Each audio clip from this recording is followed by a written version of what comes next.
ನಾನು ಡಾಕ್ಟರ್ ಶ್ಯಾಮ್ ಸುಂದರ್ ಅಂತ. I am A consultant cardiologist in Aster RV hospital. ಇವತ್ತಿನ ಡಿಸ್ಕಷನ್ ಟಾಪಿಕ್ ಏನಂದರೆ ವೇರಬಲ್ಸ್ ಇನ್ ಕಾರ್ಡಿಯಾಲಜಿ ಪ್ರಾಕ್ಟೀಸ್. ಅದು ಎಷ್ಟು ಮಟ್ಟಕ್ಕೆ ಹೆಲ್ಪ್ ಆಗುತ್ತೆ ಅನ್ನೋದು one of the topics. Wearables ಅಂದರೆ what we use on the is most commonly used one is smart watch. ಅದೂ link ಆಗಿರುತ್ತೆ ಫೋನ್ಗೆ. ಸೊ ದಿಸ್ ಈಸ್ ಎಲ್ಲರೂ ಯೂಸ್ ಮಾಡೋವಂಥದ್ದು, ಪೇಷಂಟ್ಸ್ಗೆಲ್ಲ ನಾರ್ಮಲ್ ಪೀಪಲೂ ಯೂಸ್ ಮಾಡೋವಂಥದ್ದು. ಈ ಬೇರೆ ಥರ ವೇರಬಲ್ಸ್ ಸ್ಪೆಷಲಿ ಸೊಫಿಸ್ಟಿಕೇಟೆಡ್ ಡೇಟಾ ಕಲೆಕ್ಷನ್ಗೆ are use by the medical community like doctors. ಅವರು special type of wearables use ಮಾಡ್ತಾರೆ for the patients. So common wearables like a smartwatch linked to our fitness trackers, they are linked to the smartphone. ಇದರಲ್ಲಿ different data collect ಮಾಡುತ್ತೆ. So most of the time 90% of the time ಈ data ಎಲ್ಲ accurate ಡೇಟಾನೇ ಕೊಡುತ್ತೆ. ಅದು ಯಾವ ಥರ patient or normal ಪರ್ಸನ್ಗೆ ಯೂಸ್ ಆಗೋದು is a important thing. Most commonly trackers ಅದರಲ್ಲಿ ಫಿಸಿಕಲ್ ಆ್ಯಕ್ಟಿವಿಟಿ. ಈ ಫಿಸಿಕಲ್ ಆ್ಯಕ್ಟಿವಿಟಿಯಲ್ಲಿ ಅಗೇನ್ ನಿಮಗೆ ಆಲ್ರೆಡಿ ಗೊತ್ತಿರುತ್ತೆ, who are using the smart watches. Step count ಅನ್ನೋದು important tracker. So for example, ನಿಮ್ಮ step count if it is around 10,000 per day, that is almost covering around 8 kilometers per day. This is very very important parameter that you are ನಿಮ್ಮ exercise ಆ ದಿನಕ್ಕೆ that is adequate ಅಂದರೆ ಸಾಕಾಗುತ್ತೆ, that is enough to give benefits. Like benefits ಯಾವ ಥರ benefits? Either weight reduction ಆಗಲಿ, either BP reduction or sugar control or cholesterol control.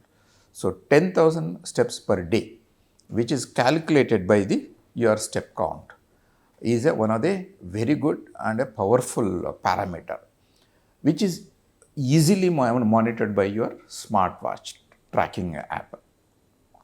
ಇನ್ನು ಬೇರೆ ಥರ another important thing ಈ 10,000 steps per day is ಅದು ಮಾರ್ನಿಂಗೇ ನೀವು ಎಕ್ಸಸೈಸಸ್ ಎಲ್ಲ 10,000 steps ಫಿನಿಷ್ ಮಾಡಬೇಕು ಅಂತ ಅಲ್ಲ ಇದು. This is over 20 waking period, like around 8 hours in a day. For example, ನಿಮ್ಮದು ಎಕ್ಸಸೈಸ್ ಅರೌಂಡ್ 30 minutes ಇದ್ದರೆ, rest of it how active you are, instead of sitting on the chair ಮೇಲೆ ನೀವು ಕೂತ್ಕೊಳ್ಳಿದ್ರೆ you should be active like standing ಆಗಲಿ.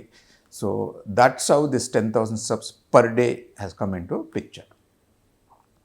Other important parameters ಇದರಲ್ಲಿ ಯಾವ ಥರ ತೊಗೊಳುತ್ತೆ ಅಂದರೆ heart rate usually should be around 60 to 80 should be the range. Heart rate, usually heart rate is never a constant thing. It always fluctuates depending on in a mood agli or argument agli or physical or emotional stress agli, heart rate keeps changing. So ನಿಮ್ಮ heart rate ಯಾವ ಥರ change ಆಗುತ್ತೆ also is a important parameter ನಿಮ್ಮ ಲೈಫಲ್ಲಿ day to day ಆ್ಯಕ್ಟಿವಿಟೀಸಲ್ಲಿ. Other parameters ಇನ್ನು trackers ಬಂದುಬಿಟ್ಟು oxygen saturation. Like Covid ಟೈಮಲ್ಲಿ you are aware of how beneficial oxygen saturation monitoring is there. So special parameters sometimes doctors ಮಾತ್ರ advise ಮಾಡ್ತಾರೆ for some patients, like ambulatory BP monitoring. If for example ನಾವು ಒಂದು BP is not good enough, ನಿಮಗೆ treatment ಕೊಡಬೇಕು. Sometimes clinic BP will be very high. Sometimes ಆ ಥರ ಪೇಷಂಟ್ಸ್ಗೆ ನಾವು ಆ್ಯಂಬುಲೇಟ್ರಿ BP ಅಂತ ಕೇಳ್ತೀವಿ. So that is a measuring your BP every hour for 24 hours. So this gives clue whether average in the 24 hours BP ಜಾಸ್ತಿ ಇದೆಯಾ ಇಲ್ಲ, so that medicines ಬೇಕಾ ಇಲ್ಲ ಅನ್ನೋದಕ್ಕೆ another important thing. Some other important parameters like glucose monitoring. So CGM ಅಂತ ಹೇಳ್ತೀವಿ ಅದಕ್ಕೆ, continuous glucose monitoring. ಇದೂ ಒಂಥರ tracker especially monitored in diabetic patients. ಅವ್ರಿಗೆ ಒಂದೊಂದು ಸತಿ ಸಡನ್ನಾಗಿ ಗ್ಲೂಕೋಸ್ ಲೆವೆಲ್ ಡ್ರಾಪ್ ಆಗೋದು, ಜಾಸ್ತಿ ಆಗೋದು, ಈ ಇನ್ಸುಲಿನ್ ಎಷ್ಟು ತೊಗೋಬೇಕಾ ಇಲ್ಲ, or some patients will have unconscious or giddy spells. ಈ ಪೇಷಂಟ್ಸ್ಗೆ ವೆದರ್ ಈ giddy spell is related to the glucose levels, all this information you get from the glucose monitoring. This is again a wearable device.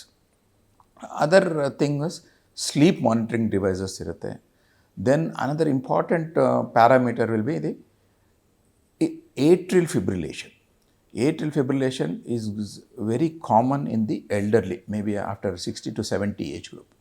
Atrial fibrillation ಅಂದರೆ basically heart beats irregularly. It can be suddenly go up to the 300 per minute ಆ ಥರ ಹೋಗುತ್ತೆ. So ಈತ ಪೇಷಂಟ್ಸ್ಗೆ sudden loss of consciousness, stroke ಇವೆಲ್ಲ problem ಆಗುತ್ತೆ. So this again monitored by the special trackers for the atrial fibrillation. So these are the parameters or information we get from the tracking devices. It could be like a routine smartwatch or patch or anything, but they are highly reliable. And ಈ data ಯಾವ ಥರ ನಾವು interpret ಮಾಡಬೇಕು, ನಮಗೆ use ಆಗುತ್ತೆ, is a questionable. So that is the only thing. Otherwise they are all good for the monitoring.